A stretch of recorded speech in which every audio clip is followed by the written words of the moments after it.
Hello and welcome to Faithfully Stampin' with Jennifer Helm. I am the Faithful Stamper, Jennifer Helm, an independent demonstrator with Stampin' Up! And today I'm going to demonstrate a quick and easy technique using very minimal supplies, but giving you a fun card. It uses an angle technique on the front of the card, and this is an idea I saw demonstrated by Lisa of Lisa's Stamp Studio. So let's go ahead and get started. The first thing you will need is a piece of cardstock for your card base. I recommend for this card in particular using a piece of cardstock that is 11 inches wide by 4.5 inches tall, and you're going to score it at 5.5 on the 11-inch side. And you can go ahead and fold that, and this gives you the base for your card. And this is terracotta tile that I'm using. You will also need a strip of designer series paper that is 1.5 inches wide by at least 5.5 inches long. You might even want to bump it to 6 inches. It just gives you a little more room to play. And then you will need 2 pieces of Whisper White or basic white cardstock. One that is 5.25 by 4 to serve as your insert piece.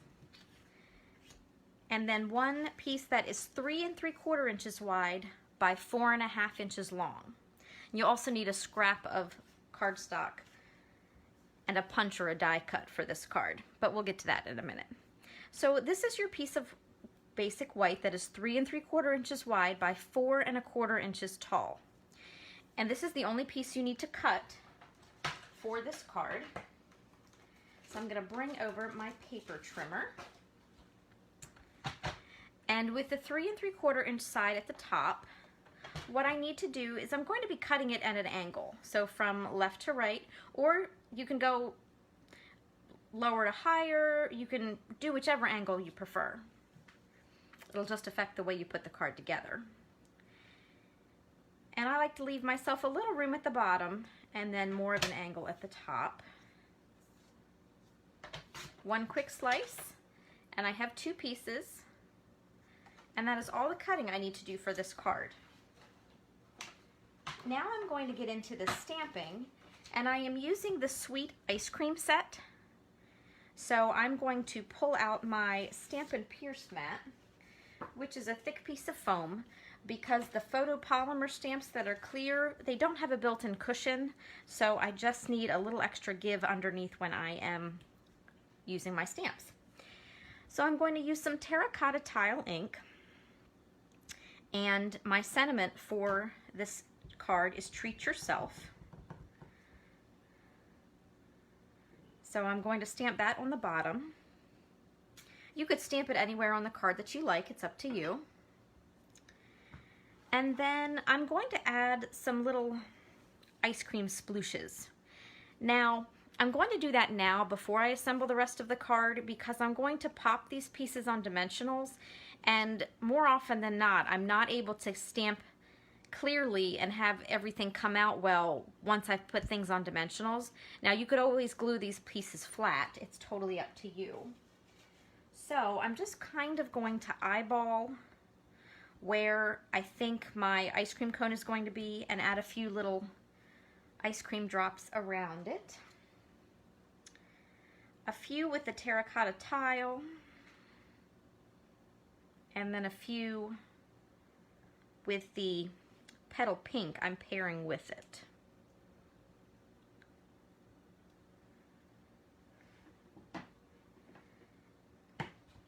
And so obviously whichever decoration or stamp set you're using with your card, you can get as creative as you want. You might not have a stamp set that you want to have little accents or splooshes like the ice cream cone, and obviously you would just skip that step in that case.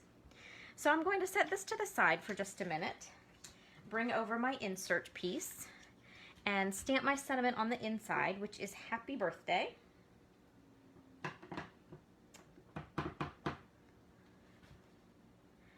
I really love the script in this set.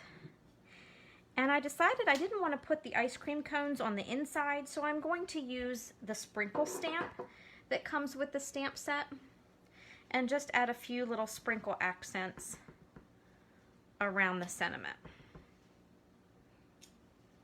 I have a little smudge at the bottom here, so I'm going to cover that up with a couple more little sprinkle stamps. And then the last thing I need to do is stamp my ice cream pieces.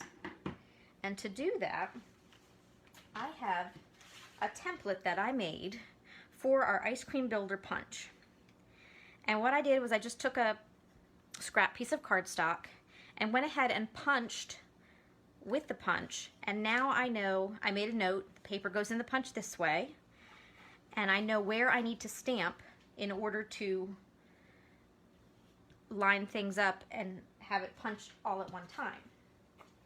So I have a scrap piece of white cardstock, and I know it needs to go in the punch this way.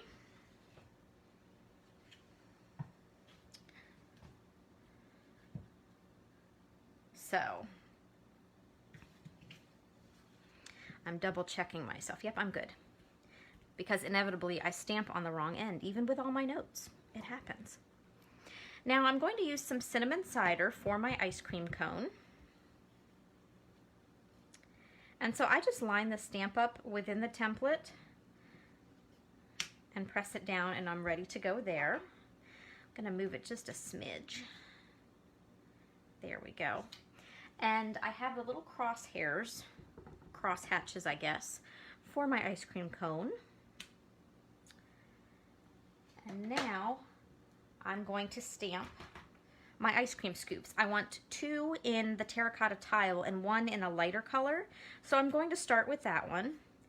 So once I ensure my template is lined up and held in place,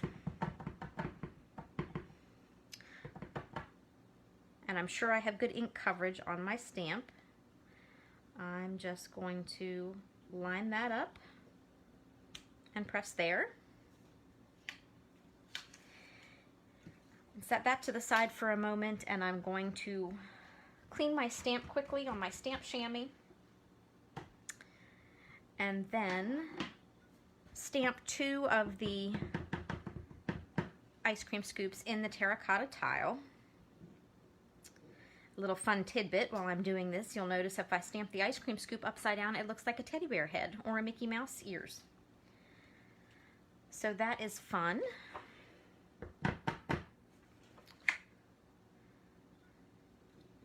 One more scoop, and then one last touch, I'm going to bring back those sprinkles that I used a moment ago, and just on one of the scoops I'm going to add a little sprinkle accent. And now all I have to do is punch them out, and I'm ready to assemble my card.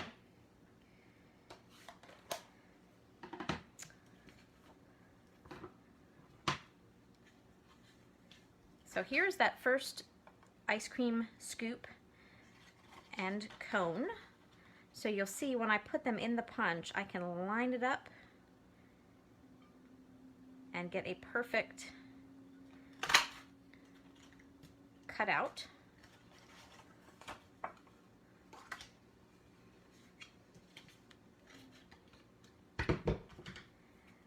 Trim my paper here. And all I had to do was flip it around upside down.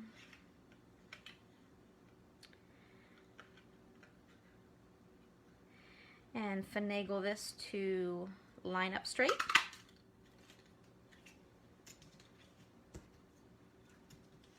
And one more. Here we go, this is better.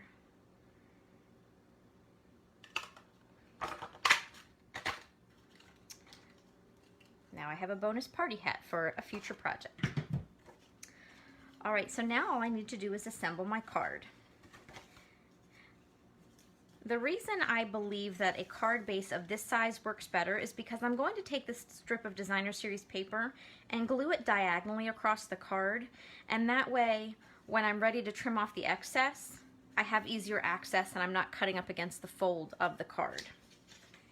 What I like to do is bring out my silicone mat, because I want enough glue to cover the whole strip, but it's going to overhang the side of my card, and I don't want it to stick to my work surface.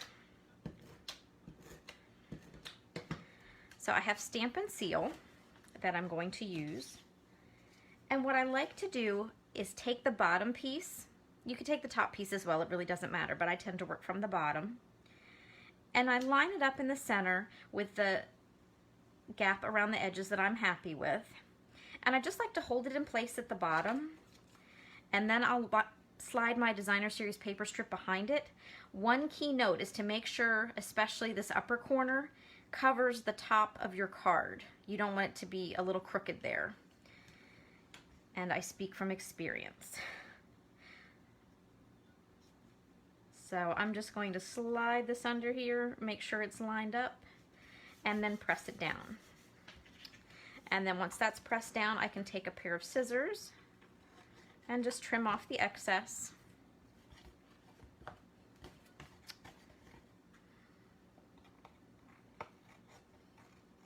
And then I'm ready to assemble the rest of the card. And no mess on my workspace.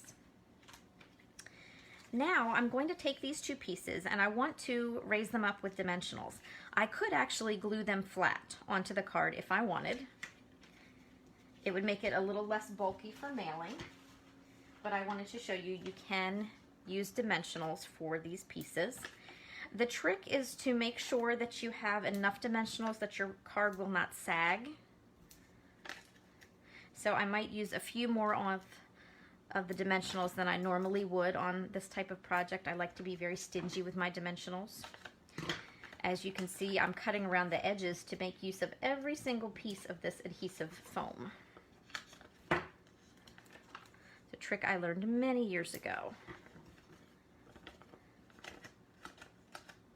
I like to get the most bang for my buck with my crafting supplies.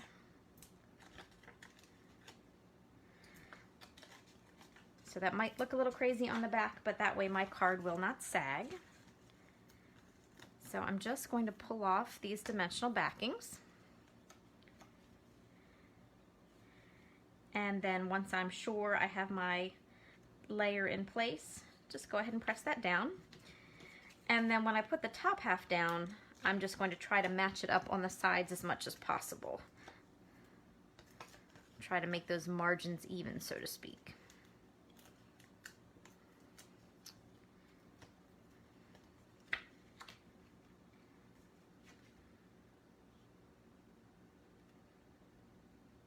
And there we go.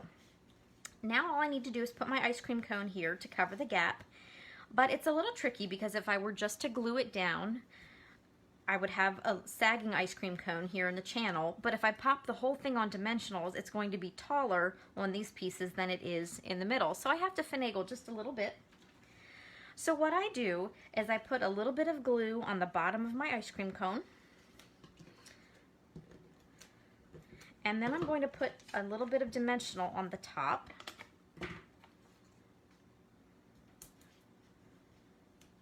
And then when I position it to cover that gap, it'll be the perfect height.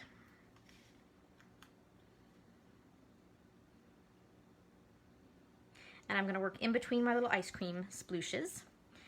And now I have these ice creams, scoops that I'm going to layer. So I'm going to repeat that little game with my dimensionals and my adhesive. I'm going to put adhesive on the top, on the back, and then use another piece of dimensional to cover the gap in the bottom. And once I position this, the other two scoops just get put on perfectly flat.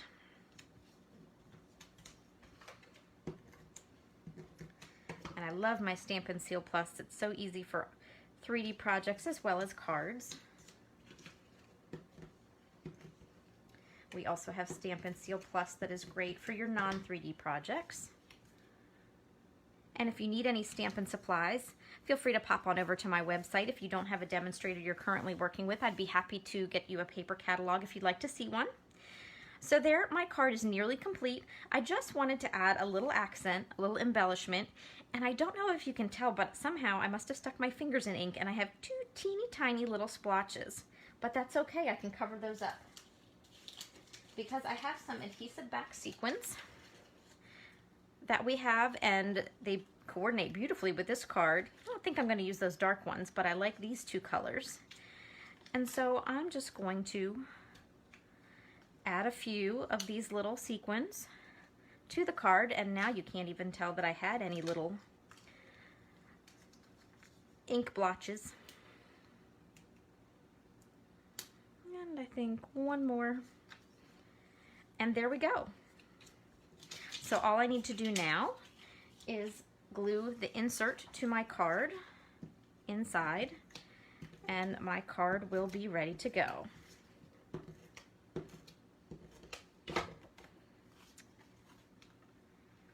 And don't forget to stamp your envelope. I like to add a little sprinkle accent to the front of this card to match with the ice cream. So there we have our quick and easy card technique. I have a few other samples to show you. I wanted to show that you're not limited to just using cardstock and a strip of designer series paper. Now this is another similar card to the ice cream one, using a different stamp set. This uses the Shark Frenzy stamp set for this little guy, and the Whale of a Time suite as well, for a fun little birthday card. But as I said, you don't have to be tied down to cardstock, especially white cardstock, and a strip of designer series paper. You can flip it and use designer series paper with a strip of cardstock, and if you do that, you could even stamp in the little channel that you create, which is what I did here with a dove stamp popped on dimensionals and a little heart for accent. And then this is obviously a Christmas card with a sentiment inside. On this card, I used 2 pieces of designer series paper. So my card base is plain, but I used coordinating pieces of designer series paper. This uses our Way to Goat stamp set. It says, "I got you a cake, but I ate it." So a little cheeky happy birthday card. And then just one more to show you. And on this card, I did not use a sentiment on the front of the card. I just let the designer series paper do the talking. I do have the dragonfly stamp for accent, which I used a sponge dauber and some bumblebee ink to color the middle and just kind of feathered it on the wings. And then I used Wink of Stella, which is our glitter pen, to add a little sparkle to our dragonfly. And then I accented the inside with a strip of designer series paper and my sentiment stamp on the inside. So there is our quick and easy card technique for today. I hope you enjoyed this video. Please feel free to subscribe so you can tune into more crafting videos, and feel free to pop on over to Facebook to The Faithful Stamper and visit me there. Thanks so much for watching. Happy crafting.